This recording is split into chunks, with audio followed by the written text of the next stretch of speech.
My name is Teresa, and I am 71 years old. I live alone in a quiet house just outside of Asheville, North Carolina.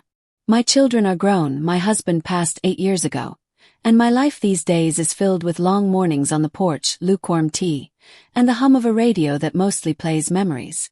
I wasn't always alone. Once upon a time I was everything. A mother, a wife, a Sunday school teacher, a choir soprano, a woman who wore heels to church and wiped peanut butter off tiny faces. I was necessary, central, needed. But as time passed, that need faded. First slowly, then all at once. My house, with its floral curtains and overwatered ferns, is a keeper of memories. Creeks where the children once ran. It sighs in the night. Sometimes I think I hear my late husband, Henry, putting his keys down by the door like he always used to. Sometimes I answer, even though I know there's no one there. I wasn't always like this. I used to laugh without apology. I used to dance in the kitchen with the radio too loud. But after Henry's passing, something inside me folded in. I learned to be quiet. I stopped looking in mirrors.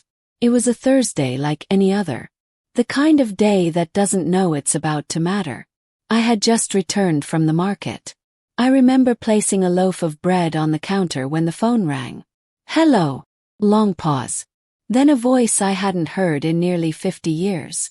Teresa. It's Daniel. My knees gave slightly. I sat down without meaning to. Daniel. My Daniel. He wasn't my husband. He was something far more complicated. We were 22 when we parted ways. He left for California, chasing music and something he never found. I stayed behind, married Henry, and raised a life full of photo albums and casseroles. I was driving through, Daniel said. Thought of you. Wondered if maybe you'd want to meet. Almost said no. I almost said it was too late, that the past belonged in the past. But something in his voice, the way he paused before saying my name, softened me. Yes, I whispered. Come by. He arrived that afternoon. I stood on my porch in a cotton dress I hadn't worn in years, brushing imaginary dust from the sleeves. I had forgotten how fast a heart could beat. When I saw him, I barely recognized the man before me. He was thinner, grayer, but the eyes were the same. Still wild with questions. Still searching. We didn't embrace. We just stared. And then, almost at the same time, we laughed. That old kind of laughter. The kind that lives in your belly and hasn't forgotten you.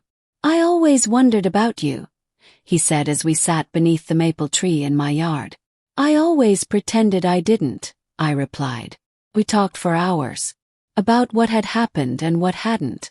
About the children I raised and the songs he wrote but never recorded. He showed me an old photograph.